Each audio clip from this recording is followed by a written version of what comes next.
Greetings. This is going to be a very short video, as I just wanted to touch on an interesting note that struck me, at least, as worth sharing or worth mentioning.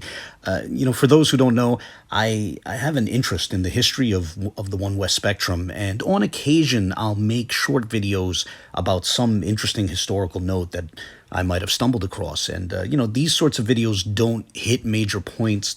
They're not polemics or anything like that. Rather, they're intended more along the lines of just sharing a small fact which might at a later time fit well into the larger puzzle. So, for example, in past examples of videos like this, I did one on Zion Lex sharing a photo of Abba Bibbins that I hadn't seen before. And I've also done videos where I simply share Tahar recounting some interesting story. So anyway, that said, there's currently a controversy online about the recent Passover celebration, which was held by the Sicarii group. And now there's already a number of videos exploring the controversy, so there's no need for me to get into that here. What's of interest to me is a peripheral detail separate from the controversy, which came out in the midst of discussions of the controversy. You see, someone I'm connected to on social media shared the recent video on the subject, which aired on MaccabeesTV. And so I took a glance at it. And, I didn't watch the whole video, but I wound up sitting up and taking notice when Dunya Allah described Ahlazar ben Lawya, the leader of Sicarii, as being under the house of David. He alluded to members of the house of David being elders over Ahlazar. And, that struck me as interesting. So anyway, here's the relevant clip. Listen to this. I personally, on a personal level, didn't feel like I needed to be the person to be involved, because Sicarii, although that's my younger brother, he's up under the house of David. They're the elders that he's up under. They were really supposed to be the ones to call him before me. That's how I feel.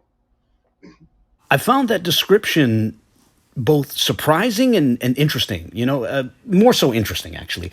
It inspired me to take a look at Ahlazar's recent video on the larger subject. And when I was watching that, I heard him make some related statements about his group submitting itself under the elders of a larger collective of Israelites, which is known as Masharah Yasharahla. So let's play some of those clips. Consider this. Yesterday, I spoke with Priest Danyala.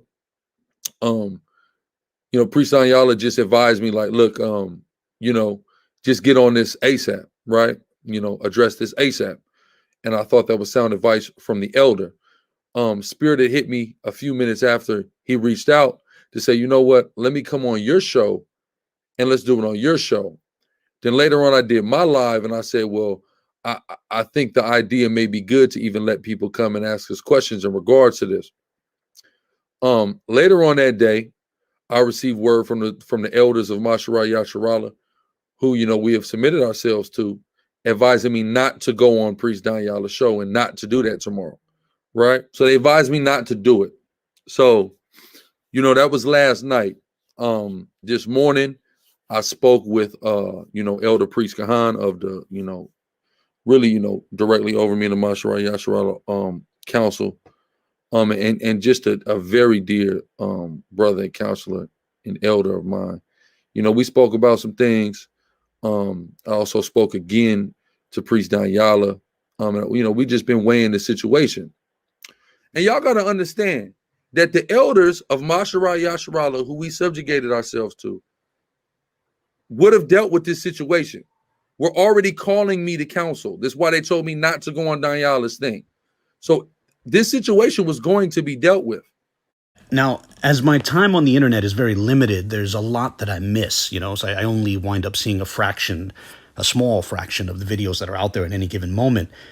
And, so I don't know if this subject has been discussed in more detail in other videos. I don't know to what extent others, whether it be Ahlazar or others aside from him, have discussed this development of him being somehow under the authority of elders within either the House of David or more broadly Masharah Yasharahla. Now, I actually don't know much about Masharah Yasharahla. I did once see Ahlazar mention this collective in 2019, when he was offering his comments on Vocab Malone's discussion with Michael Heiser. That's the only time I've heard it come up. At the time, based on what I heard then, I had guessed that Masharah Yasharahla was just some sort of ecumenical collective of One West descended groups which merely agreed on what they considered essential doctrines, and then beyond that, they agreed to look past disagreements on non-essential doctrines. However, hearing now that Ahlazar recognizes the elders within that collective as elders over him, and hearing that he apparently submits to them in at least some capacity, struck me as interesting. Earlier I said surprising. Perhaps surprising is not the right word. Let me clarify that it's not necessarily surprising. I think that, those of us who are outside of the One West spectrum looking in, especially those of us who occasionally look at Sicarii to various degrees, it's easy for us to focus on what we consider the negative aspects of Sicarii. But I've noticed for some time, and I've mentioned it on occasion, that if we put that aside, one can see that Ahlazar in particular seems like a very thoughtful individual with a sincere passion for and interest in One West history. And as I said, I've said that before. And for that reason, it wouldn't surprise me, actually, if his sincere and thoughtful interest in One West history inspired him to place himself under some of the longtime veterans of the One West spectrum. Nonetheless, whatever the case, this strikes me as historically interesting.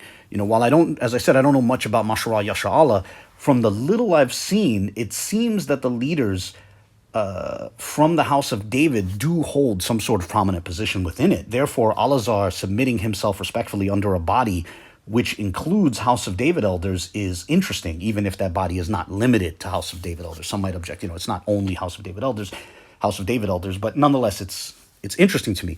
The reason why is because Sicarii is often thought of as a group which broke away from GMS. Ahlazar himself used to be a member of GMS, and I think there's a few other members within the group that were members of GMS with him.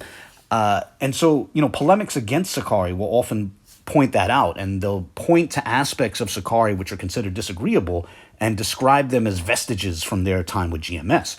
Now, I mention that because GMS often generates interest through controversy with other groups, which is to say, by focusing on doctrinal disagreements with other groups in a rather acrimonious fashion.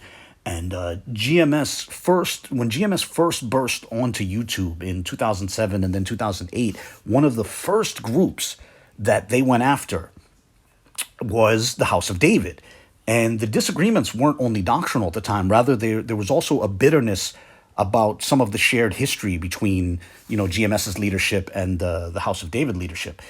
And within the midst of those polemics, GMS would also often try to depict the House of David, what the House of David that existed at that time in 2007 as insignificant.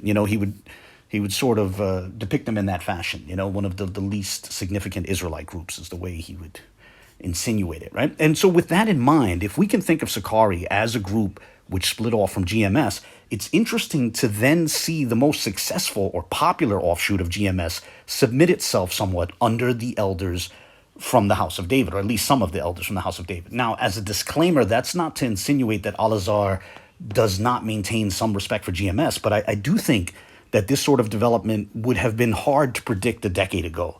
And I think that might speak to the evolution of Ahlazar himself. As was just noted, there are things within Sicarii that many find disagreeable, but when you put those aside, Ahlazar's intellect has the potential to move him in interesting directions, and this may be a reflection of that. And that's it. I'm about to close the video. That's all I wanted to say. Again, I didn't intend to hit any major point in this video. Rather, as I said at the start, I just wanted to make note of a detail that I found interesting. And, perhaps I'll have a better understanding of this point and its significance or its relevance at a later point in time as things continue to unfold. A quick technical note. I suspect that some might be curious about that phrase, Masharah Yasharahla, about what it means. And so just to clarify, if I'm not mistaken, they intend it to mean something along the lines of government of Israel. The word Misra is rendered government in the King James Version of the Bible, and specifically Isaiah 9. However, if I can be permitted to share a minor grammatical note, putting vocalization aside, i.e. putting, the differences about vocalization between proponents of Lashon Kodash and more mainstream versions of Hebrew, if we put vocalization aside, it's still worth noting that the word is in the possessive in that phrase, or the word, what they pronounce masharah or misrah, whatever, it's in the possessive. So the hey at the end should change to a tau, and thus, misrah should become misrat. Or as per their Lashwan Kodash approach to pronunciation, masharah should become masharath. Masharah Yasharahla. Nouns which end in hey typically take on a tau when they're in the possessive, or as they would say, a tha, and excluding personal names, of course. But that's just a minor technical grammatical point. I did not intend that disrespectfully or polemically or anything like that. And whatever the case, I'll close this video here. As always, comments are most welcome, and perhaps I'll touch on this subject again in the near future or the distant future. Either way, God bless.